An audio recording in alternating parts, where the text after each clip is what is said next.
Capítulo 26. E aconteceu que quando Jesus concluiu todos estes discursos, disse aos seus discípulos: Bem sabeis que daqui a 2 dias é a Páscoa, e o Filho do Homem será entregue para ser crucificado. Depois, os príncipes dos sacerdotes e os escribas e os anciãos do povo reuniram-se na sala do sumo sacerdote, o qual se chamava Caifás. E consultaram-se mutuamente para prenderem Jesus com dolo e o matarem. Mas diziam: não durante a festa, para que não haja alvoroço entre o povo. E estando Jesus em Betânia, em casa de Simão o leproso, aproximou-se dele uma mulher com um vaso de alabastro, com unguento de grande valor, e derramou-lhe sobre a cabeça quando ele estava assentado à mesa. E os seus discípulos, vendo isto, indignaram-se, dizendo: Por que é este desperdício? Pois este unguento podia vender-se por grande preço e dar-se o dinheiro aos pobres. Jesus, porém, conhecendo isto, disse-lhes: Por que afligis esta mulher?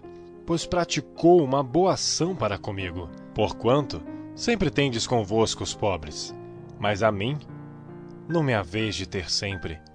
Ora, derramando ela este unguento sobre meu corpo, fê-lo preparando-me para o meu sepultamento. Em verdade vos digo que onde quer que este evangelho for pregado em todo o mundo, também será referido o que ela fez, para a memória sua. Então um dos 12, chamado Judas Iscariotes, foi ter com os príncipes dos sacerdotes e disse: Que me quereis dar? E eu vô-lo entregarei. E eles lhe pesaram 30 moedas de prata. E desde então buscava a oportunidade para o entregar. E no primeiro dia da festa dos pães ázimos, chegaram seus discípulos junto de Jesus, dizendo: Onde queres que façamos os preparativos para comeres a Páscoa? E ele disse: Ide à cidade, a um certo homem, e diz-lhe: O mestre diz: O meu tempo está próximo. Em tua casa celebrarei a Páscoa com meus discípulos. E os discípulos fizeram como Jesus lhes ordenara, e prepararam a Páscoa. E chegada a tarde, assentou-se à mesa com os 12, e comendo eles, disse: Em verdade vos digo, que um de vós me há de trair. E eles, entristecendo-se muito, começaram cada um a dizer-lhe: Porventura sou eu, Senhor? E ele respondendo disse: O que põe comigo a mão no prato, esse me há de trair. Em verdade, o Filho do Homem vai, como acerca dele está escrito. Mas ai daquele homem por quem o Filho do Homem é traído. Bom seria para esse homem se não houvera nascido. E respondendo Judas, o que traía, disse: Porventura sou eu, Rabi? Ele disse: Tu o disseste.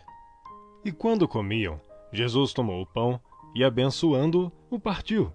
E deu aos discípulos e disse: Tomai, comei, isto é o meu corpo. E tomando o cálice, dando graças, deu-lhe dizendo: Bebei dele todos, porque isto é o meu sangue, o sangue do Novo Testamento, que é derramado por muitos, para a remissão dos pecados. E digo-vos que, desde agora, não beberei deste fruto da vide, até aquele dia que eu beba novo convosco no reino de meu Pai. E tendo cantado o hino, saíram para o Monte das Oliveiras. Então Jesus lhes disse: Todos vós esta noite vos escandalizareis em mim, porque está escrito: Ferirei o pastor, e as ovelhas do rebanho se dispersarão. Mas, depois de eu ressuscitar, irei adiante de vós para a Galiléia. Mas Pedro, respondendo, disse-lhe: Ainda que todos se escandalizem em ti, eu nunca me escandalizarei.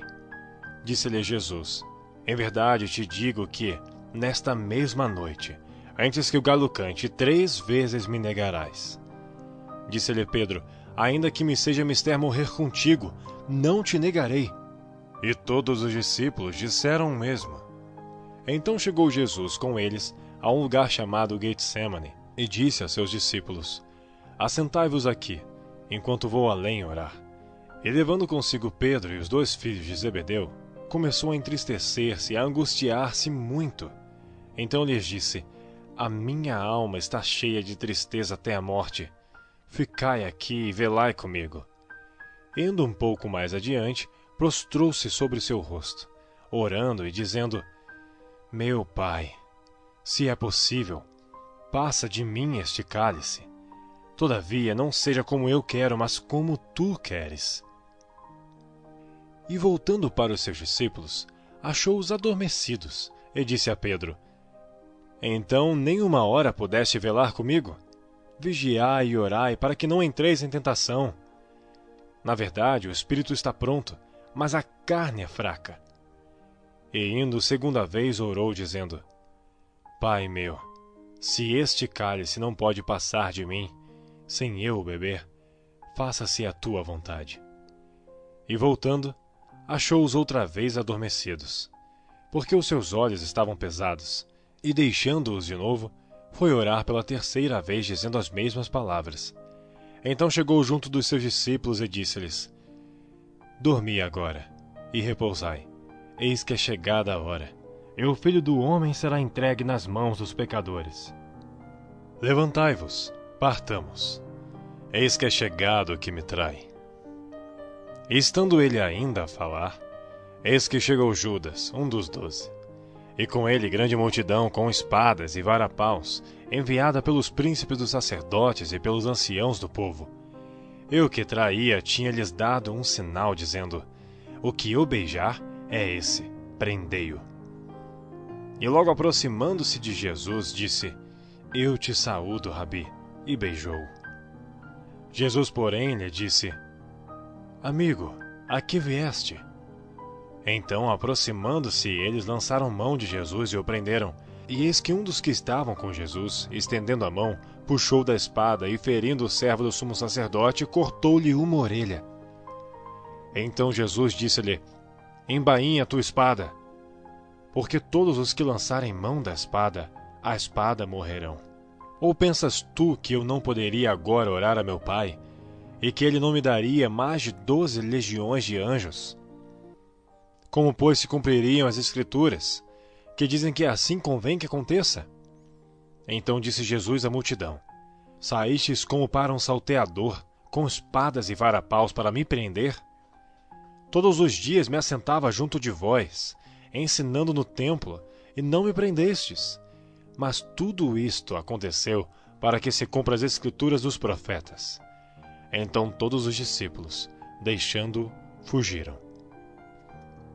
E os que prenderam a Jesus o conduziram à casa do sumo sacerdote Caifás, onde os escribas e os anciãos estavam reunidos. E Pedro o seguiu de longe, até o pátio do sumo sacerdote, e entrando, assentou-se entre os criados para ver o fim. Ora, os príncipes dos sacerdotes e os anciãos e todo o conselho buscavam falso testemunho contra Jesus, para poderem dar-lhe a morte.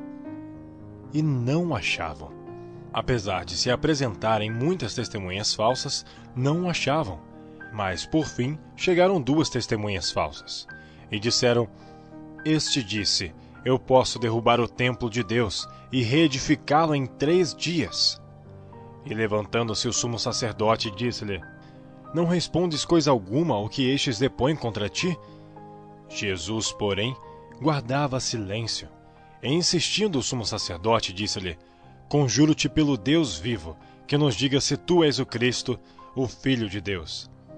Disse-lhe Jesus: Tu o disseste. Digo-vos, porém, que vereis em breve o Filho do Homem assentado à direita do poder e vindo sobre as nuvens do céu.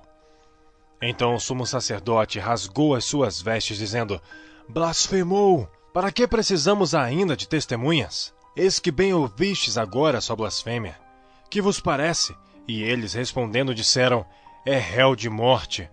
Então cuspiram-lhe no rosto e lhe davam punhadas, e outros o esbofeteavam, dizendo: Profetiza-nos, Cristo. Quem é que te bateu? Ora, Pedro estava sentado fora, no pátio, e aproximando-se dele uma criada, disse: Tu também estavas com Jesus, o Galileu. Mas ele negou diante de todos, dizendo: Não sei o que dizes. E saindo para o vestíbulo, outra criada o viu, e disse aos que ali estavam: Este também estava com Jesus o Nazareno. E ele negou outra vez com juramento: Não conheço tal homem. E daí a pouco, aproximando-se os que ali estavam, disseram a Pedro: Verdadeiramente também tu és deles, pois a tua fala te denuncia. Então começou ele a praguejar e a jurar, dizendo: Não conheço esse homem. E imediatamente o galo cantou. E lembrou-se Pedro das palavras de Jesus que lhe dissera: Antes que o galo cante, 3 vezes me negarás. E saindo dali, chorou amargamente.